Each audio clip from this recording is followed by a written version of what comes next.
반갑습니다. 베이스캠프 교회 김원규 목사입니다. 오늘 이 아침에 함께 묵상할 말씀은 마가복음 12장 1절에서 12절까지의 말씀입니다. 우리 계시된 하나님의 말씀 다 같이 한 목소리로 함께 봉독하도록 하겠습니다. 예수께서 비유로 그들에게 말씀하시되 한 사람이 포도원을 만들어 산 우르타리로 두르고 집자는 틀을 만들고 망대를 지어서 농부들에게 새로 주고 타국에 갔더니 때가 이름에 농부들에게 포도원 소출 얼마를 받으려고 한 종을 보내니 그들이 종을 잡아 심히 때리고 거저 보내었거늘 다시 다른 종을 보내니 그의 머리에 상처를 내고 능욕하였거늘 또 다른 종을 보내니 그들이 그를 죽이고 또 그 외 많은 종들도 더러는 때리고 더러는 죽인지라. 이제 한 사람이 남았으니 곧 그가 사랑하는 아들이라. 최후로 이를 보내며 이르되 내 아들은 존대하리라 하였더니 그 농부들이 서로 말하되 이는 상속자니 자 죽이자 그러면 그 유산이 우리의 것이 되리라 하고 이에 잡아 죽여 포도원 밖에 내 던졌느니라. 포도원 주인이 어떻게 하겠느냐 와서 그 농부들을 진멸하고 포도원을 다른 사람에게 주리라. 너희가 성경에 건축자들이 버린 돌이 모퉁이에 머릿돌이 되었나니 이것은 주로 말미암아 된 것이요 우리 눈에 놀랍도다 함을 읽어보지도 못하였느냐 하시니라. 그들이 예수의 비유가 자기들을 가리켜 하심인 줄 알고 잡고자 하되 무리를 두려워하여 예수를 두고 가니라. 고난주간을 맞이하여서 오늘 이 아침에 여러분들하고 함께 나눌 묵상의 말씀입니다. 포도원 농부의 비유를 오늘 우리에게 보여주고 있습니다. 포도원 농부의 비유를 듣는 대상들은 이런 사람들이었습니다. 대제사장들과 서기관들과 장로들. 예수님의 성전 척결 사건은 당시의 기득권을 가지고 있는, 당시의 특권을 누리고 있는 사람들에 대한 경고의 퍼포먼스였습니다. 그 경고의 퍼포먼스로 당시의 종교 지도자들은 일말의 양심의 가책을 느꼈죠. 그리고 예수님께 반문합니다. 네가 무슨 권위로 이런 일을 하느냐라고. 예수님은 그들의 물음에 대해서 답변하시지 않고 비유를 들어서 그들에게 말씀하고 있는 것입니다. 그것이 바로 오늘 포도원 농부의 비유입니다. 그 포도원 농부의 비유의 포도원은 이스라엘 백성들입니다. 포도원 주인은 하나님이죠. 그리고 농부는 종교 지도자들입니다. 그리고 핍박받는 자들은 선지자들이고 포도원 주인의 아들은 예수 그리스도다라고 하는 것이죠. 어느 날 포도원 주인 즉 하나님이 사람들에게 농부에게 자신이 멀리 타국에 가야 되니까 너희들이 이 땅을 잘 일구어 놓고 있어라 라고 이야기를 하고 멀리 갑니다. 여러분 한번 생각해요. 여러분이 한번 사장이라고 한번 생각을 해보십시오. 여러분이 포도원 주인이라고 생각을 해보십시오. 그러면 내가 멀리 길을 떠나는데 내 일을 도맡아서 맡아줄 사람 누구를 가장 그 일을 맡기는데 적임자로 사용해요? 그렇습니다. 내가 가장 신뢰하는 사람입니다. 내가 가장 믿을 수 있는 사람에게 그 일을 맡기고 떠나는 것이죠. 그냥 아무나 길 가는 사람 붙잡고 야, 너 나 와서 포도원이 있는데 여기 와서 농사를 짓고 먹고 살아라 이렇게 하지는 않습니다. 자신을 잘 아는 사람, 어쩌면 자신을 잘 안다고 생각하는 사람, 자신에게 충성하는 사람에게 그 일을 맡기는 것이죠. 마찬가지입니다. 하나님도 일을 맡기는 데 있어서 자신이 가장 생각하는 사람에게 일을 맡겼던 것이죠. 포도원 주인이 그런 모습이었습니다. 시간이 오래 지났습니다.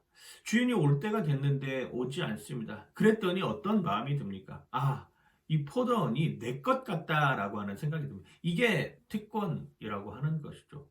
세상의 특권도 그런데 종교적인 특권을 가지고 있는 사람들은 더 그러한 경우들에 빠지는 모습들이 있습니다. 하나님께서 나에게 부어주신 분명한 사명이 있고 하나님께서 나에게 허락해 주신 그 일들이 있는데 이게 어느 순간 시간이 지나다 보니까 내 일이 돼버리는 것이죠. 이게 내 특권이 돼가지고 마치 내가 무엇을 하는 것처럼 생각해 버리는 경우들이 너무 많다라고 하는 것입니다. 농장 주인이 돌아왔습니다. 그리고 종을 보냈습니다. 종을 보내서 이제 거기에 있는 소출을 가지고 와라라고 이야기를 했더니 그 사람이 뭐라고 합니까? 어떤 행동을 취합니까? 상처를 내고 심지어 죽이기까지 합니다. 말도 안 되는 일이죠. 자기 거라고 생각하니까 이런 일들이 벌어지는 것 아니겠습니까? 내 거라고, 이거 당신 거 아니고 내 거야 라고 이미 자기의 머릿속은 내 것이 돼버렸습니다. 그러니까 이런 상황이, 말도 안 되는 상황이 벌어져 버리는 것이죠. 더 많은 종들을 보냈는데 더 많은 종들을 핍박하고 그들의 상체기를 냅니다. 예수님이 오시기 전에 하나님은 수많은 선지자들을 이러한 종교 지도자들에게 보냈습니다. 회개하십시오. 회개하고 돌아와야 됩니다. 세례 요한의 외침이 그래서 그런 외침 아니겠습니까? 회개하라, 천국이 가까이 왔다. 회개하라, 하나님의 나라가 가까이 왔다. 너희들 돌아와라 라고 하는 것입니다. 결국 그 세례 요한도 다 잡아 죽이는 이러한 모습이죠. 똑같습니다. 결국에 이제 마지막 남은 사람은 아들 한 명밖에 없습니다. 자신의 아들을 보내면 상황이 해결되고 자신의 아들을 보내면 상황 정리가 될 것이다 라고 생각을 하고 아들을 보냅니다. 그런데 이 사람들은 어떻게 합니까? 그 아들마저 죽이는 것이죠. 하나님의 방법이 이 사람들을 도저히 항행할 수 있는 일이 없다. 내 아들 예수 그리스도를 보내야 되겠다라고 해서 예수 그리스도를 이 땅에 보내십니다. 그런데 결국 그 사람들은 자신의 기득권, 자신의 특권, 자신의 욕망, 자신의 야망을 가지고 예수 그리스도를 십자가에 못 박아 버렸습니다. 그들도 알고 있습니다. 그들 스스로가 이렇게 해서는 안 된다라고 하는 것을 말입니다. 오늘 본문 12장 12절에 분명하게 이렇게 표현을 하고 있습니다. 그들이 예수의 이 비유가 자기들을 가리켜 하심인 줄을 알고 잡고자 하되 무리를 두려워하여 예수를 두고 가니라. 이 비유를 듣자마자 대제사장들과 서기관들과 장로들은 깨달았습니다. 우리에게 하는 경고의 메시지구나. 우리가 잘못했구나. 하나님 편으로 돌아가야 되겠구나 라고 하는 이 생각이 아니라 이 장소를 모면해야 되겠구나. 여기를 회피해서 좀 더 시일을 두고 경과를 지켜봐야 되겠구나라고 하는 이 생각을 갖게 되는 것이죠. 대제사장들과 서기관들과 장로들은 무리들을 두려워하였습니다. 그리고 하나님을 두려워하는 삶으로 바뀌었어야 되는 것이죠. 이게 바로 오늘 어쩌면 우리의 현실, 오늘을 살아가고 있는 우리의 마음하고도 다르지 않다라고 하는 것입니다. 나는 모든 것에 있어서 내가 주인이라고 생각합니다. 내 방식대로 하면 돼. 그냥 내가 하고 싶은 대로 하면 돼. 내가 그냥 누리고 있다가 그냥 있으면 돼 라고 생각하는 것이죠. 성경은 우리에게 분명히 무엇이라고 이야기합니까? 너희는 나그네 같은 존재다. 너희들은 있다가 없어질 안개와 같은 존재다라고 이야기를 하고 있습니다. 내 것이라고 생각하면 한없이 욕심이 생깁니다. 그런데 하나님이 나에게 맡겨준 선물이라고 생각하면 그것이 감사의 조건이 되고 기쁨의 조건이 되는 것이죠. 오늘 하루 고난주간을 묵상하면서 여러분들 삶 속에 이런 기도의 제목을 올려드리길 원합니다. 하나님, 내 것 아닌 것에 너무 집착한 나머지 내 것이라고 착각하여서 살았습니다. 주님, 용서해 주십시오. 이런 기도를 통해서 오늘 하루도 주님 안에서 승리하는 여러분들 되시길 주님의 이름으로 간절히 축원하고 축복합니다. 기도하겠습니다. 하나님, 내 것 아닌 것에 목숨을 걸었습니다.